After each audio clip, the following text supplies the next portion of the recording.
paling tahu soal reshuffle itu di Republik ini hanya Pak Presiden. Jadi ini kan sepenuhnya kewenangan Pak Presiden. Jadi soal kapan waktunya, siapa orangnya, itu betul-betul hanya Presiden yang tahu. Yang di luar ini kan cuman menerka-nerka aja. Kita juga tidak punya informasi yang cukup mengenai kapan itu akan dilaksanakan dan siapa orangnya, kita nggak punya informasi soal itu. Itu betul-betul kewenangannya Presiden.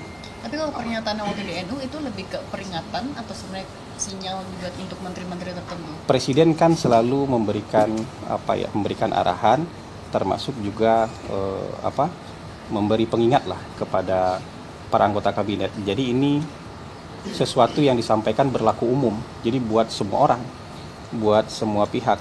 Tujuannya adalah supaya anggota kabinet itu betul-betul murni. Tujuannya hanya untuk bekerja demi kepentingan rakyat. Tidak ada kepentingan-kepentingan yang lain yang dibawa dalam rangka bekerja bersama Presiden Prabowo. Jadi ini peringatan yang berlaku umum. Jadi siapapun itu ya yang tidak mau seirama gerak langkahnya bersama Presiden, ya nanti akan dapatkan evaluasi dari Presiden. Jadi bukan ditujukan ke orang-orang tertentu hari ini gitu. Tapi ini kan peringatan pertama setelah Presiden menjabat bekerja selama lebih dari 100 tahun. 100 hari. Apakah ini memang dilatar belakangi oleh kemudian isu-isu yang mungkin hangat dari para kabinet menteri beberapa minggu terakhir? Saya rasa bukan peringatan pertama. Presiden sudah beberapa kali menyampaikan hal ini kan. Yang tidak mau ikut, ya silakan di luar. Yang mau ikut, samakan gerak langkah dan keinginannya bersama Presiden gitu. Jadi ini bukan yang pertama menurut saya. Jadi Presiden senantiasa tuh memberikan apresiasi, kemudian memberikan arahan, juga memberikan peringatan. Jadi menurut saya Presiden selalu seperti itu. Tapi Bang, kalau untuk kondisi Kabinet Merah Putih sendiri ini masih sirama selangkah atau seperti apa? Karena memang banyak masyarakat yang dari adanya peringatan tersebut menganggap bahwa kabinet ini sedang tidak baik-baik aja. Nah, itu kan framing dari teman-teman aja. Dalam rapat paripurna terakhir menjelang 100 hari pemerintahan waktu itu, Presiden memberikan apresiasi dalam rapat kabinet. Teman-teman kan juga meliput, memberikan apresiasi yang sangat bagus kepada para anggota kabinet karena sudah menjalankan arahan-arahan Presiden, sudah bekerja dengan baik, dan itu tercermin dalam approval rating kan itu kan bisa dibantah. Sudah ada 3 lembaga yang mengeluarkan approval rating dan itu bagus. Approval rating dari Kompas 80,9%, approval rating versi indikator 79%, kemarin versi lembaga survei Indonesia 85%. Ini kan bukti bahwa memang apresiasi yang diberikan Presiden itu memang sesuai dengan fakta yang juga dirasakan oleh masyarakat. Bang, soal gaji ke-13 sama 14 ASN, jadi kepastiannya kayak gimana sih? Ibu Menteri Keuangan sudah ngasih pernyataan kan, dan efisiensi yang disampaikan oleh Presiden itu kan tidak termasuk belanja pegawai, ya. Buat gaji pegawai itu kan bukan bagian yang diefisienkan. Jadi gaji ke-13 sama THR itu merupakan hak dari para pegawai negeri dan itu akan dibayarkan. Menteri Keuangan kan sudah juga memberikan pernyataan soal itu. Bahasan soal anggaran, Menteri PU mengatakan anggaran IKN diblokir, itu seperti apa? Oh, teman-teman beneran nggak ngerti atau kalau diblokir itu kan bukan berarti anggarannya nggak ada kan? Anggarannya belum dibuka. Jadi anggaran IKN itu ada di otorita IKN, ada di Kementerian. Anggaran pembangunan IKN itu ada yang di Kementerian PU, ada yang di otorita IKN. Yang jelas komitmen dari Presiden kan berapa hari lalu sudah disampaikan oleh Menko Infrastruktur kan, bahwa selama 5 tahun ke depan Presiden punya komitmen untuk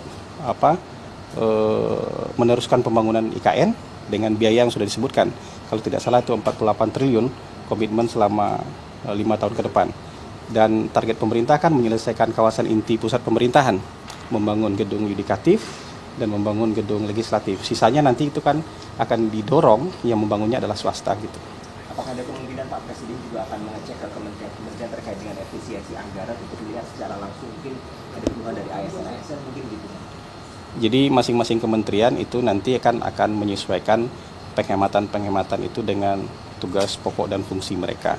Jadi yang arahan presiden itu untuk program-program yang selama ini tidak terukur, tidak bisa diukur keuntungannya, manfaatnya bagi publik itu ditiadakan.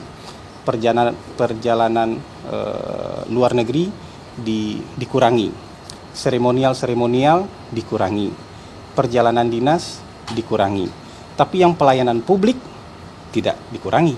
PSO, Public Service Obligation, tidak dikurangi. Belanja gaji pegawai tidak dikurangi. Jadi yang kayak gitu-gitu kan sudah jelas sebenarnya. Jadi yang sekarang beredar itu kan mungkin ada fear mongering ya ketakutan-ketakutan yang disebarkan oleh orang-orang yang kadang-kadang anonim. Narasumbernya siapa, orangnya siapa. Tapi yang jelas arahan dari presiden sudah jelas bahwa pelayanan publik, ya, kemudian public service obligation, belanja pegawai itu bukan bantuan sosial, itu bukan merupakan bagian yang terkena efisiensi. Tapi dengan ada efisiensi, IKN masih jadi prioritas nggak sih sebenarnya? Masih jalan kan? Itu kan 48 miliar dalam 5 tahun itu kan nggak kecil. 48 triliun dalam 5 tahun itu kan nggak kecil. Gitu. Kan IKN jalan terus itu. Komitmennya kan baru berapa hari yang lalu sih teman-teman juga meliput kan? Ada konferensi pers dari Menko Infrastruktur, ada Kepala Otorita IKN, ada Menteri PU, gitu. Soal usulan tatip DPR ini Bang, yang ingin menjadikan pejabat ayat 417 dan kewenangan presiden ya, kita tidak mau mengomentari tatip DPR karena tatip kan mengikat ke dalam organisasi DPR. Sudah Pak. Jadi polemik juga Bang, apakah ada mungkin obrolan dari pemerintah kepada DPR juga soal ini? Sejauh ini saya rasa nggak ada polemiknya ada di media aja. Di antara pemerintah dengan DPR sejauh ini tidak ada polemik. Oke, terima kasih. MBG, Sudah. Dong Bang, ini kan udah berjalan 1 bulan MBG. Mungkin ada evaluasi atau temuan-temuan begitu terkait dengan pelaksanaan yang sudah 1 bulan ini. Kita kantor komunikasi tidak bisa mengevaluasi kementerian dan lembaga.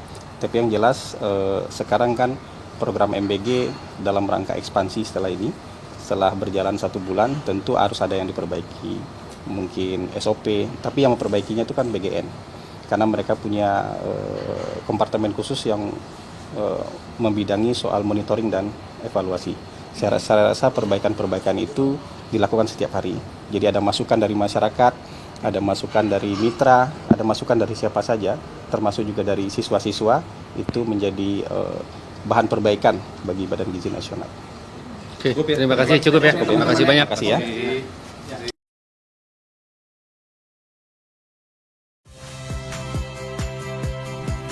Saya Harjuno Pramendito. Saksikan program-program Kompas TV melalui siaran digital, pay TV, dan media streaming lainnya. Kompas TV, independen, terpercaya.